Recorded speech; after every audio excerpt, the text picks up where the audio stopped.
इस वक्त दुनिया की सबसे बड़ी खबर जो है वो ईरान से आ रही है, जहां पर हमास के बड़े नेता इस्माइल हानिया की हत्या कर दी गई है। इस्माइल हानिया जो है ईरान में मौजूद थे। वो ईरान के राष्ट्रपति मसूद पेजेस्कियां के शपथ ग्रहण समारोह के लिए वहां पहुंचे थे। और आपको बता दें कि उस कार्यक्रम के लिए भारत सरकार के मंत्री नितिन गडकरी भी वहां पहुंचे थे। तो लेकिन अब वहां से जो खबर आ रही है वो ये आ रही है कि इस्माइल हानिया की हत्या कर दी गई है। क्या कुछ पूरा अपडेट है, क्या नई जानकारी सामने आ रही है, मैं हमारे साथी हैं अभिषेक, उनसे जानना चाहूंगा कि क्या खबर है पूरी। इस्माइल हानिया जो हैं वो हमास का जो पॉलिटिकल विंग है, आप समझ लीजिए कि वो चेहरा वर्ल्ड वाइड जो चेहरा है वो इस्माइल हानिया थे। वो ईरान गए हुए थे। मसूद पेजेस्कियान जो वहाँ अभी राष्ट्रपति बने हैं, अगर आपको याद हो, मई में इब्राहिम रईसी की मौत हो गई थी एक हेलीकॉप्टर हादसे में। उसके बाद वहाँ चुनाव कराए गए और मसूद पेजेस्कियान जीत कर आए।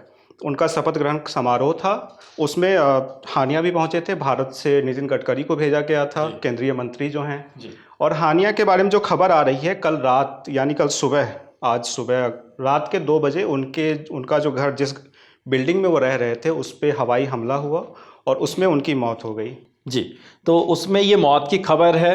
अब बड़ा सवाल यही उठकर सामने आ रहा है कि इस मौत का मतलब क्या है। क्या अब हमास को लेकर ये कहा जा रहा है कि अब जब इस्माइल हानिया की हत्या कर दी गई है तो अब हमास का क्या होगा? जो अगला प्रश्न सामने आ रहा है, क्या हमास को मुश्किलें, या हमास अब किस दिशा में आगे बढ़ेगा?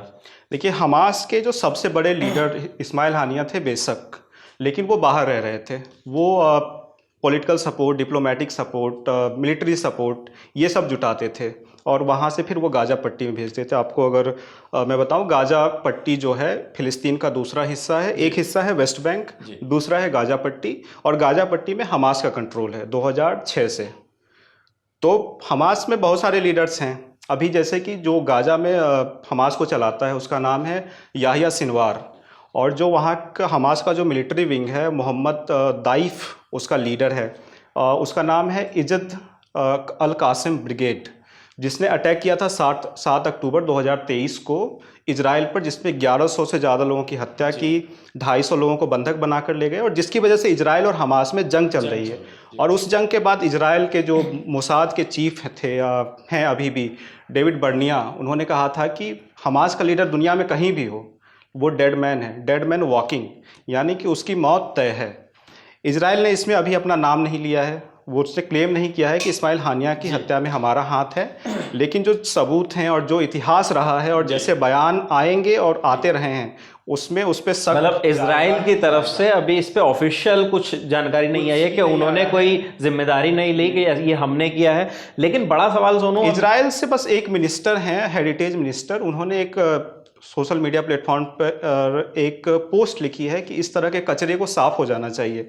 उन्होंने ये नहीं कहा कि हमारी तरफ से हुआ है, लेकिन उन्होंने इस तरह का बयान दिया है, ये बयान दिया। लेकिन अब एक जो बड़ा सवाल, जो आम लोग हैं जो उस चीज को वहां से नहीं समझते, उनके जहन में ये भी आ रहा है कि जब हम सुबह से ब्रेकिंग न्यूज देख रहे हैं कि ये इतना बड़ा हमला हो गया और उनकी हत्या कर दी गई है इस्माइल हानिया की, तो क्या, और सबसे बड़ी चीज ईरान के अंदर हुई है, तो क्या ईरान भी जंग में शामिल हो सकता है, या ईरान की तरफ से कोई प्रतिक्रिया सामने आई है? बिल्कुल, ईरान के लिए ये बहुत बड़ी घटना है, क्योंकि उसकी धरती पर अटैक हुआ है, यानी उसकी संप्रभुता पर हमला है जी। और अगर आपको याद हो, अप्रैल में सीरिया में हुआ था, जब सीरिया में ईरान के कॉन्सुलेट पर अटैक हुआ था, ड्रोन स्ट्राइक, जिसमें 7 कमांडर मारे गए थे। उसके बाद ईरान ने बदला लिया था, उसने मिसाइलें दागी, लेकिन वो मैसेजिंग थी। लेकिन उसने इतिहास में पहली बार इजराइल की टेरिटरी पर डायरेक्ट हमला किया। इस बार तो ईरान की धरती पर खुद, मतलब उसके देश के अंदर हुआ है हमला। अगर इसमें वो ये मान लेते हैं कि इजराइल का हाथ है, तो वो रिटेलिएट करेंगे, और उनको करना पड़ेगा, क्योंकि उनको भी मैसेज देना है कि हम भी इस इलाके में एक पावर हैं जी। तो ये एक बड़ी चीज़ है। लेकिन अगर ईरान हमला करता है और इस पर कोई जवाबी कार्रवाई उनकी तरफ से होती है, तो क्या इसे एक बड़े युद्ध की तरह देखा जा सकता है? क्या युद्ध की स्थिति कहा जा सकता है? युद्ध की स्थिति तो नहीं, लेकिन एक कॉन्फ्लिक्ट तो ज़रूर बढ़ेगा, क्योंकि अगर आप देखें तो इस वक्त इजराइल 2 मोर्चों पर लड़ाई लड़ रहा है। एक तो हमास के साथ वो अक्टूबर 2023 से लड़ाई चल रही है, और दूसरा जो है कि लेबनान में जो हिजबुल्लाह है, वहाँ का मिलिटेंट ऑर्गेनाइजेशन, और वो एक पॉलिटिकल पार्टी भी है हिजबुल्लाह। उसको भी ईरान का सपोर्ट है। पिछले कुछ दिनों से हिजबुल्लाह के साथ भी उनकी खटपट बढ़ी है। एक इलाका है इजराइल में, गोलन हाइट्स। इजराइल ने वो सीरिया से कब्जा किया था 1967 में, और 1981 में उसको अपना प्रांत घोषित कर दिया। वहाँ रहते हैं द्रुज कम्युनिटी के लोग।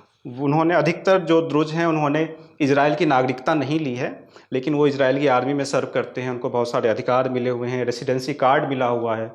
तो उस पे वहाँ एक शहर है वहाँ गोलन हाइट्स में, मजदल शम्स, उस पर एक अटैक हुआ था, रॉकेट अटैक। उसमें 12 बच्चे मारे गए थे। बच्चे 11 से 20 की उम्र के थे और वो फुटबॉल खेल रहे थे। इजराइल ने आरोप लगाया कि हिजबुल्लाह ने किया है, और हिजबुल्लाह ने कहा कि हम नहीं थे, लेकिन हिजबुल्लाह इस तरह के हमले करता रहा है। तो उसके बाद सरकार ने, इजराइल की सरकार ने कहा कि हम बदला लेंगे, और कल रात बेरूत जो वहाँ की राजधानी है लेबनान की, उस पर कुछ हवाई हमले हुए, और इजराइल का ऐसा दावा है कि एक कमांडर जिसको उन्होंने टारगेट किया था वो मारा गया। लेकिन हिजबुल्लाह ने अभी स्वीकार नहीं किया है। हिजबुल्लाह ईरान का प्रॉक्सी है, और ईरान अगर बदला लेना चाहेगा तो वो अपने प्रॉक्सियों को एक्टिवेट करेगा। जैसे यमन में हूती विद्रोही हैं, आपको इराक और सीरिया में Islamic resistance in Iraq and Syria मिल जाएगा। इस तरह के जो गुट हैं ये अटैक बढ़ाएंगे। जी, और अब बड़ी चीज़ ये है कि जब इतनी सारी चीज़ें होंगी तो, और ये जो घटना हुई है इतनी बड़ी, इस पर क्या दुनिया से, जो दुनिया की राजनीति है उसमें किस तरीके का बदलाव देखने को मिलेगा? क्या कोई प्रतिक्रिया सामने आई है बाकी देशों से या कहीं और से? अभी एक प्रतिक्रिया आई है यमन से। यमन में जो हूती विद्रोही हैं, जो ईरान का ही प्रॉक्सी गुट है, सिया इस्लामी संगठन है, उसने 2014 से कब्जा कर रखा है एक इलाके पे यमन के। उसने कहा है कि हम बदला लेंगे और इसको छोड़ेंगे नहीं। हमास ने भी उसी तरह का बयान दिया है। ईरान की तरफ से भी उसी तरह का बयान आया है कि treacherous attack on our soil. तो वो भी, उनके घर पे मीटिंग चल रही है। सुप्रीम लीडर जो हैं ईरान के, उनके घर पे अभी इमरजेंसी मीटिंग बुलाई गई है। तो उसमें फैसला लिया जा सकता है कि किस तरह के किस तरह के जवाब दिए जाएं। लेकिन जो अमेरिका है या वेस्टर्न कंट्रीज हैं, वो ये चाहेंगे कि ये रीजनल कॉन्फ्लिक्ट ना बढ़े, क्योंकि अमेरिका में कुछ दिनों बाद चुनाव होने वाले हैं नवंबर में, और बाइडन अपना नाम वापस ले चुके हैं राष्ट्रपति पद से, और जो कमला हैरिस को उन्होंने समर्थन दिया है, उनके लिए थोड़ी मुश्किल होगी। अगर अमेरिका एक और बड़े युद्ध में शामिल होता है तो डायरेक्ट वो शामिल होना नहीं चाहेगा। लेकिन अगर ईरान आया, तो जैसा एक्सपर्ट्स बताते हैं, मैं कोई एक्सपर्ट नहीं हूँ, लेकिन मैंने जितना पढ़ा है और जितना मुझे समझ में आया है, उस हिसाब से मैं कह सकता हूँ कि अगर ईरान शामिल हुआ तो अमेरिका को भी शामिल होना पड़ेगा डायरेक्ट लड़ाई में, जो वो नहीं चाहता है।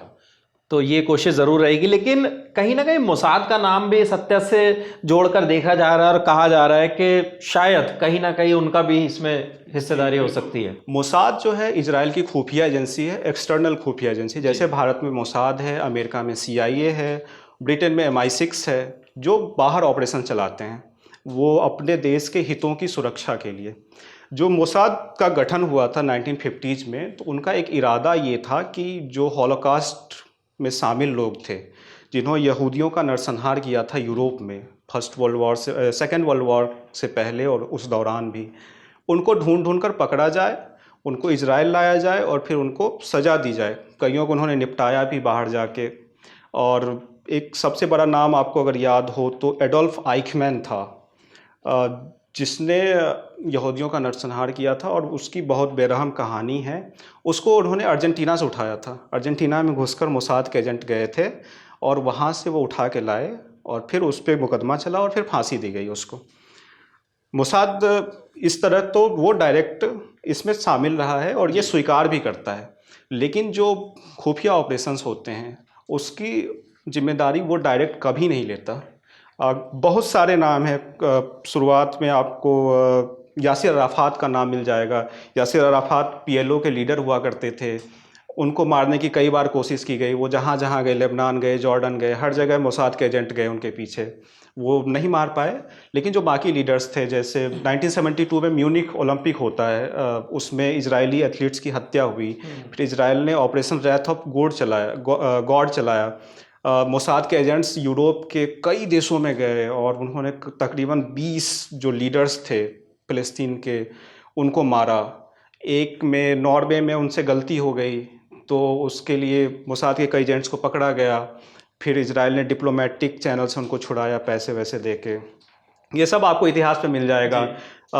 एक हसन सलामे था, उसको रेड प्रिंस कहते थे, यासिर अराफात का राइट हैंड था, उसको लेबनान में घुस के मारा। जो हमास बना 1987 में बना। हमास बहुत नया है, और ये जब फर्स्ट इंतिफादा शुरू हुआ था, इंतिफादा जो हिंसक विद्रोह की श्रृंखला थी उसको इंतिफादा कहते हैं, जो फ़लस्तीनी गुटों ने इजराइल के ख़िलाफ़ की थी, पहला 1987 में और दूसरा 2000 में। तो उस वक्त ये हमास बना था। इस्माइल हानिया जो था ये भी उसी में शामिल हुआ फर्स्ट इंतिफादा में, और वहाँ से वो एक्टिव होता है हमास में, फिर वो आगे बढ़ता है। जो हमास के फाउंडर थे शेख अहमद यासीन, ये उसका राइट हैंड बनता है हानिया, और यासीन के 2004 में हत्या हो जाती है और उसमें मोसाद का नाम आता है। अभी जो लड़ाई चल रही है अक्टूबर 2023 से अभी तक, इसमें जनवरी में सबसे बड़ा जो असैसिनेशन है, इसमें एक सालेह अल अरूरी जो हमास जो इस्माइल हानिया है उसका डिप्टी था, उसको उन्होंने लेबनान में मारा था। नाम कभी नहीं लिया, जिम्मेदारी कभी नहीं ली, और वो नहीं लेता। इस बार भी कम चांस है कि वो ले, लेकिन वो इस तरह के बयान देंगे कि इस्माइल हानिया के मरने से अच्छा हुआ, और बाकी लोगों के लिए मैसेजिंग है कि कहीं भी रहो हम तुमको ढूंढ लेंगे। जी बिल्कुल। एक आखिरी सवाल मेरा सोनू और है आपसे कि अब इस हत्या के बाद मिडिल ईस्ट पर इसका कैसा असर पड़ेगा?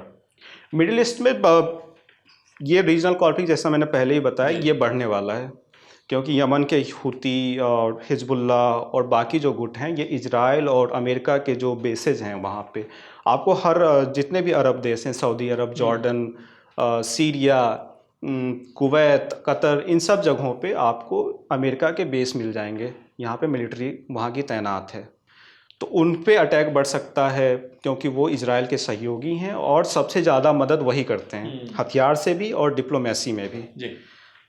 अब मिडिल ईस्ट में किसी भी देश, ईरान के लिए अब ये मुश्किल है कि उसको जवाब देना ही है, क्योंकि उसकी सॉवरेंटी पे हमला हुआ है। दूसरी चीज़, जो बाकी देश हैं उन पे भी ये दबाव बढ़ेगा कि जो एक हमास को इस तरह देखा जाता है कि फ़िलिस्तीन मूवमेंट जो है एक आज़ाद फ़िलिस्तीन की स्थापना, लेकिन हमास का थोड़ा अलग है, वो चाहता है कि इजराइल को ख़त्म करके हम फ़िलिस्तीन देश की स्थापना करें। तो हमास को उसका लीडर माना जाता है कि ये प्रतिनिधि हैं, तो बाकी देशों पे, मुस्लिम देश जो हैं उन पे दबाव बढ़ेगा उनके लीडर्स पर कि वो भी इसमें शामिल हों और ये समर्थन दें। जी बिल्कुल। तो आपको ये तमाम चीज़ें, अभी तक के जो अपडेट्स थे हमारे पास, वो आपको बता दिए हैं। सबसे बड़ी खबर यही है कि ईरान में हमास के सबसे बड़े नेता इस्माइल हानिया की हत्या कर दी गई है। आगे जो भी नए अपडेट्स आएंगे, जो नई जानकारियाँ आएंगी, वो आपको लल्लन टॉप पर ही मिलेंगी। हमारा शो दुनियादारी जो शाम में आएगा, उसमें भी इस मामले से जुड़े तमाम अपडेट्स हम पहुँचाएँगे। और अगर आपके भी कुछ और सवाल हों जो आप जानना समझना चाहते हों इस हमले से जुड़े हुए या इस घटना से जुड़े हुए, तो वो आप हमसे कमेंट बॉक्स में पूछ सकते हैं। हम कोशिश करेंगे कि दुनियादारी में उन तमाम सवालों के जवाब आपको ज़रूर मुहैया कराए जाएं। कैमरे के पीछे मेरे साथी मोहन हैं, मेरे साथ अभिषेक हैं। लल्लन टॉप देखते रहिए। शुक्रिया।